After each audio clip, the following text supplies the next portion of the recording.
Entrepreneurial success can mean different things to different people, but it always involves dealing with the challenges of building and growing a business.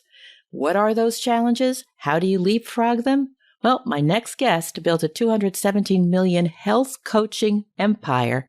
And when we come back, we'll talk about the lessons he's learned in his entrepreneurial journey and what strategies you can adopt to achieve your own entrepreneurial success. This is Business Confidential Now with Hanna Hasl-Kelchner, helping you see business issues hiding in plain view that matter to your bottom line. Welcome to Business Confidential Now, the weekly podcast for smart executives, managers, and entrepreneurs looking to improve their business performance and bottom line. I'm your host, Hanna Hasl-Kelchner, and I've got a great guest for you today. He's Yuri Elkaim, a New York Times bestselling author, former professional athlete, business strategist, and the founder and CEO of Healthpreneur, where he helps health entrepreneurs, coaches, and practitioners start and scale online businesses that create more income and freedom, as well as better results for their clients. Yes, Healthpreneur is that $217 million health coaching empire I mentioned at the top of the program, and I'm betting there are more than a few startups and business owners listening right now who'd love to achieve that level of success. So let's get started. Welcome to Business Confidential Now, Yuri. Thanks for having me, Hanna. Nice to be here. It's great to have you. You know, I've read that you started your business with next to no following. Is that true? Yeah, I mean, Healthpreneur was started in 2016, 2017. I was actually transitioning from my previous business, which I was on the verge of selling in that period of time, which was online in the health and fitness space.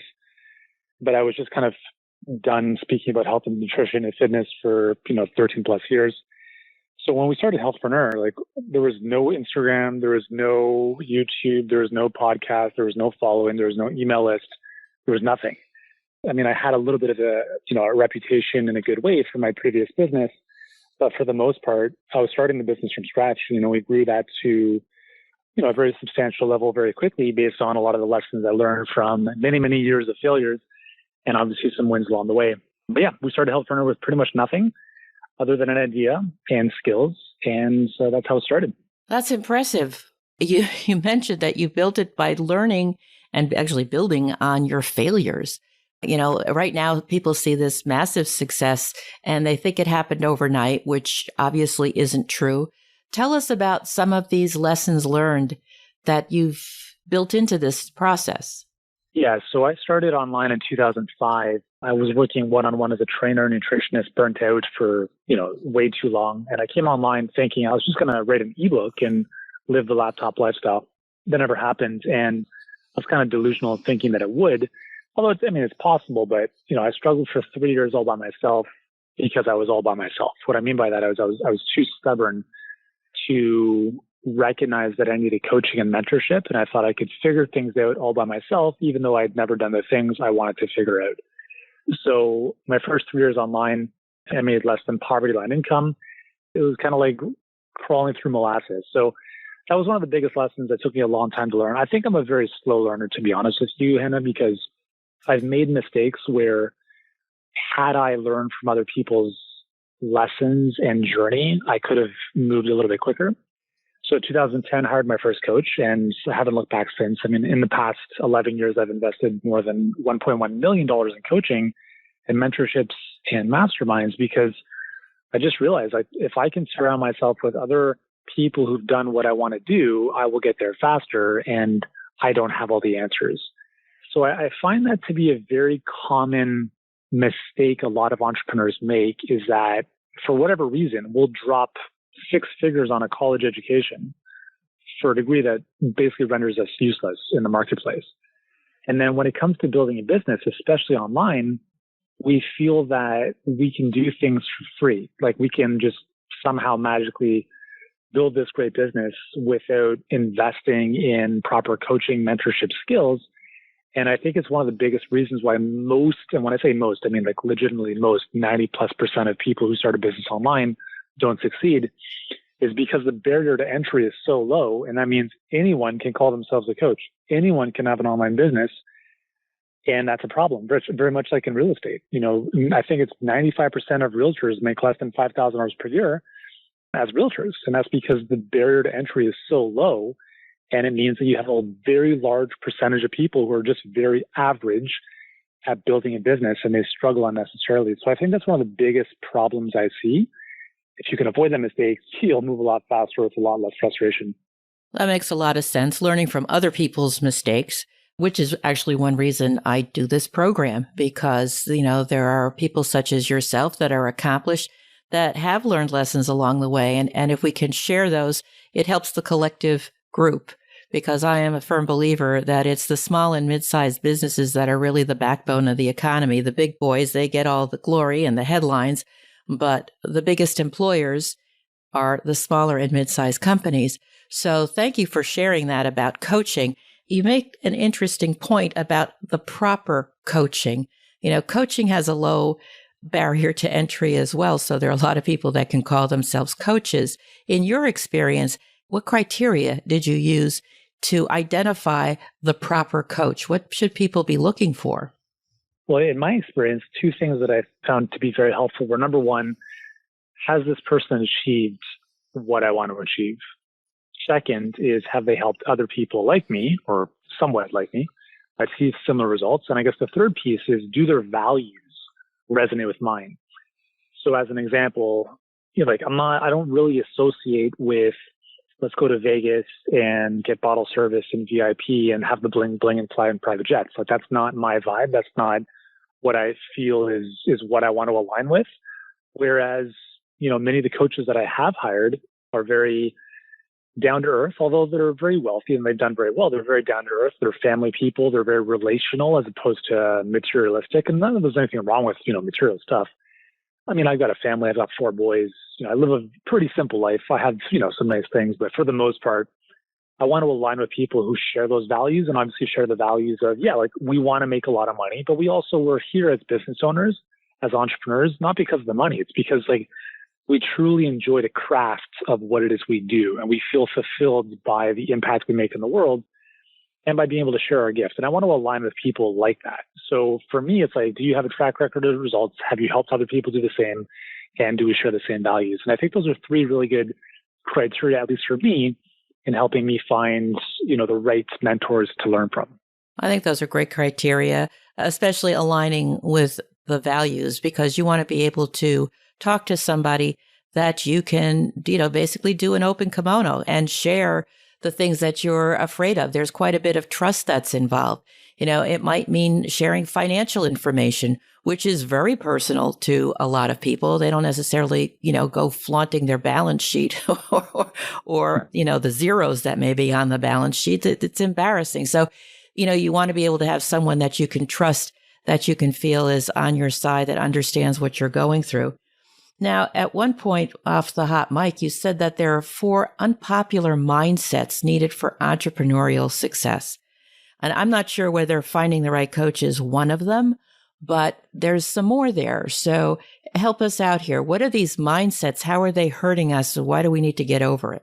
Yeah. So the first one, and this could tie into the coaching piece, but, maybe indirectly, is it's okay to use debt if you're investing in skills.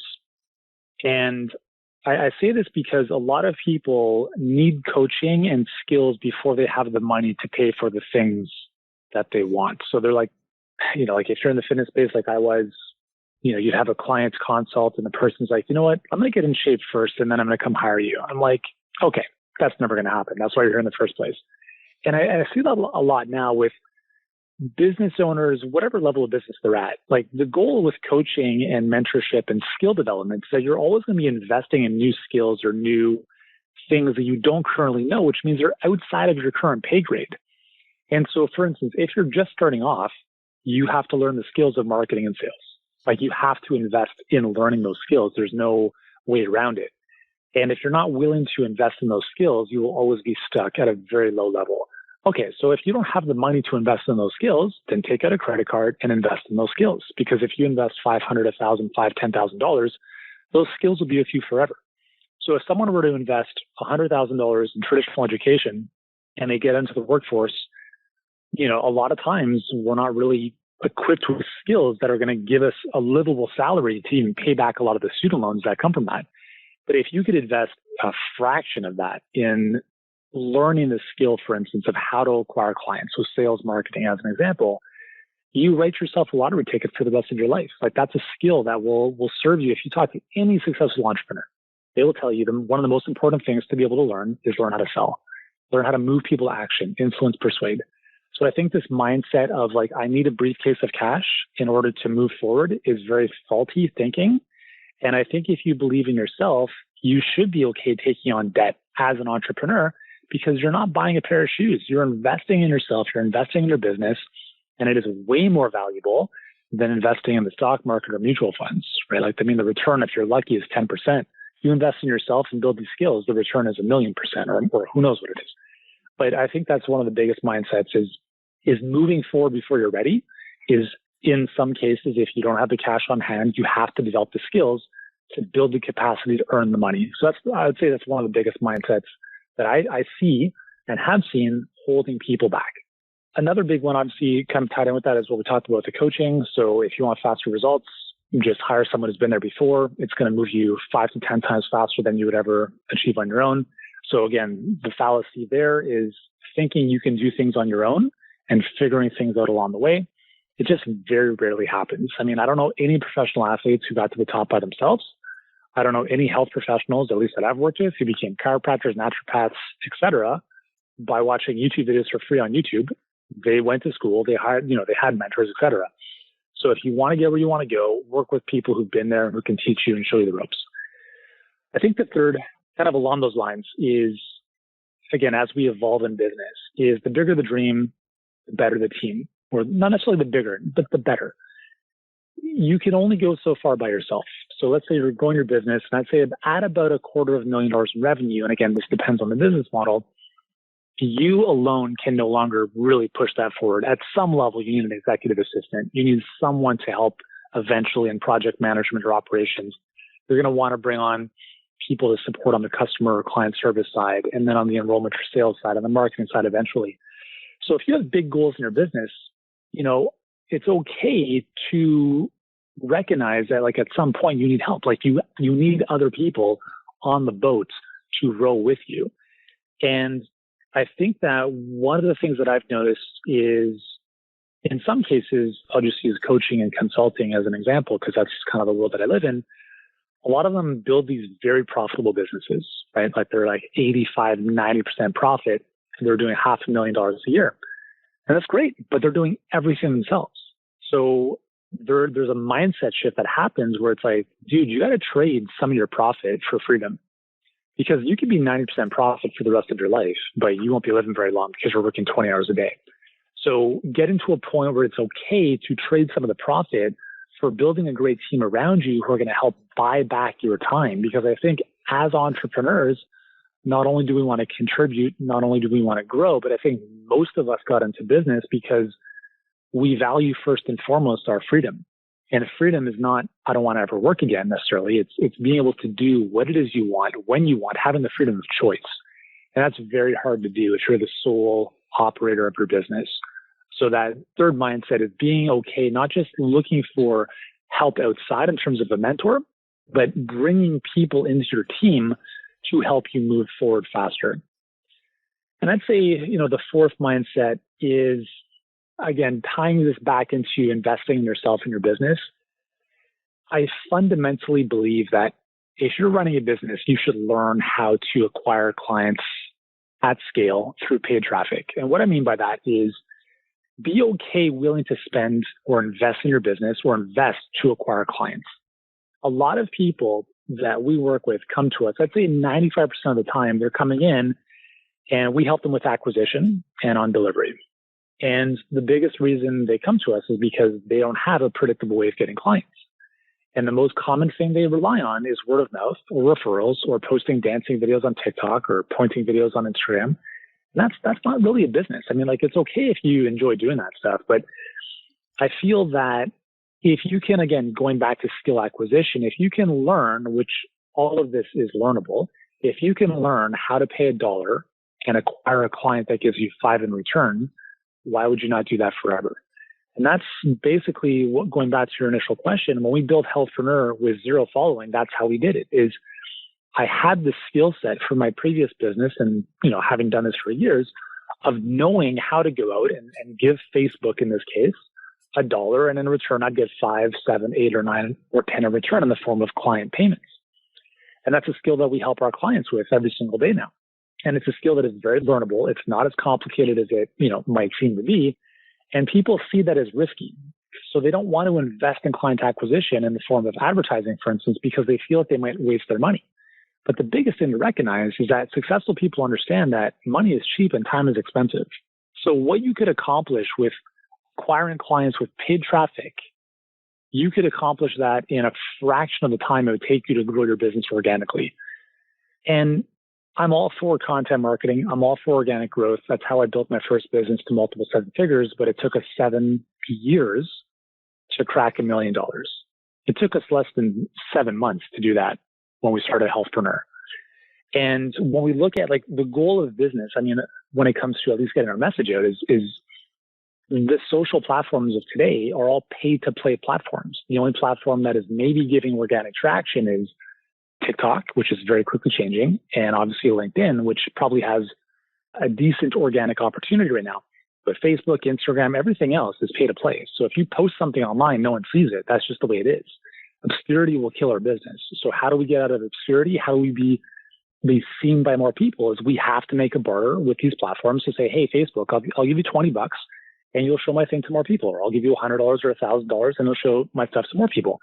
And that's the game we all have to learn how to play if we want to be seen and if we want to grow at a rate that is relatively quicker than taking years and years of grind and sweat equity. So I think, again, the mindset of I'm just going to do this for free. I'm going to use my time and sweat equity to build this thing. You're going to be at it for 5, 7, 10 years versus how do I invest in a skill that I can turn around and use this to acquire clients and grow my business in a couple months, in a fraction of the time that would take me otherwise. And again, I think it comes down to the fear of what if this doesn't work out, the fear of what if I go into debt? What if I can't pay off these credit card bills from ad spend or whatever else it might be. And I think if we can look at that as what is the worst case scenario? Because when I started my business in 2005, I started with nothing. And when I hired my first coach, I was in a worse position. I was $55,000 in debt from some dumb decisions I made to do trade shows of all things back in the day. And then I invested more money to hire my coach than I had made in my previous year in business. But the difference was that I believed that in myself. I believed that I would make it work. And I think when we take that same mentality of I spent a couple $1,000s in ads, it doesn't quite work out right away. What's the word? Am I going to live on the street? Probably not. I'll figure out a way to make this happen versus do I really want to spend the next 5 years trying to build my following and play this whole post 1 million times a day game? So I think this whole mindset of this whole conversation really comes down to having the wherewithal or at least the resourcefulness to be willing to invest in yourself, whether that's your team, whether it's mentorship, whether it's skills, whether it's learning a strategy to acquire clients using paid traffic. I think those are 4 simple mindset shifts that can really help us grow and grow our business much more exponentially. Well said, Yuri. I really like those points that it all comes down to a certain level of fear. And even if somebody doesn't do all 4 of these things at once, just starting somewhere, having some success, like with the paid traffic or a coach that can really help them say, all right, this is the sequence. This is the order in which you need to do things, helping them prioritize as to what is the most important thing given where they are at that moment in their business can be immensely helpful because we all have things that we like to do and things we put off. And probably some of the stuff we put off is really the gotta do instead of the nice to do. But, there are some folks that say, well, it's all about the hustle. You got to have the hustle, Hanna. So what do you say to those people? I think, listen, there's a time to put in the work, right? But you can't hustle forever. And I think that what a lot of people don't realize is that they have a job or they've bought themselves a job. So a job is trading time for money. Self-employed is buying a franchise or a business in which you still trade time for money. This is a very common thing in the health professional world where if you're a chiropractor, you buy a clinic and you have to be in the clinic, you bought yourself a job. It's the same as the guy who buys the ice cream franchise, who's the same guy who's serving the ice cream. That's hustle. It's okay to hustle, but hustle on doing the right things. if you're going to hustle, look at how do you build systems and how do you use leverage. So if you're going to hustle, it's going to be for a short amount of time relative to the length of your life. Look at okay, if I'm going to hustle for the next couple of days or a couple of weeks, how can I build systems and assets that can work independently of my effort? So that if I'm not present, I can still grow the business. If I'm not present, I can still make money. If I'm not present, my clients still get results. I think it's much, much better use of our time if we're hustling on building stuff like that, as opposed to hustling on things that disappear after 24 hours, or if we're simply trading time for money with clients or customers, whatever it is. So hustle's fine. I think there's a time and place for it for sure, but it definitely can't be forever, because if it is, you'll burn out 100%. You'll definitely burn out, but if you focus that effort in the right places, you're actually building value. And the more that something can run without you, the more you also have something to sell in the future. So all really great things to keep in mind. Thank you, Yuri. This has really been an enlightening conversation about how to achieve more entrepreneurial success. I appreciate you and the important work you do in helping people improve their health, and for sharing your story and the business lessons learned on your own business journey. I think that's been really valuable. So if you're listening and you'd like to know more about Yuri Elkaim, his book, Mind Floss, we didn't even get to that, and his Healthpreneur organization, that information, as well as a transcript of this interview, can be found in the show notes at businessconfidentialradio.com. Thanks so much for listening. Please be sure to tell your friends about the show and leave a positive review. We'll be back next Thursday with another episode of Business Confidential Now. So until then, have a great day and an even better tomorrow.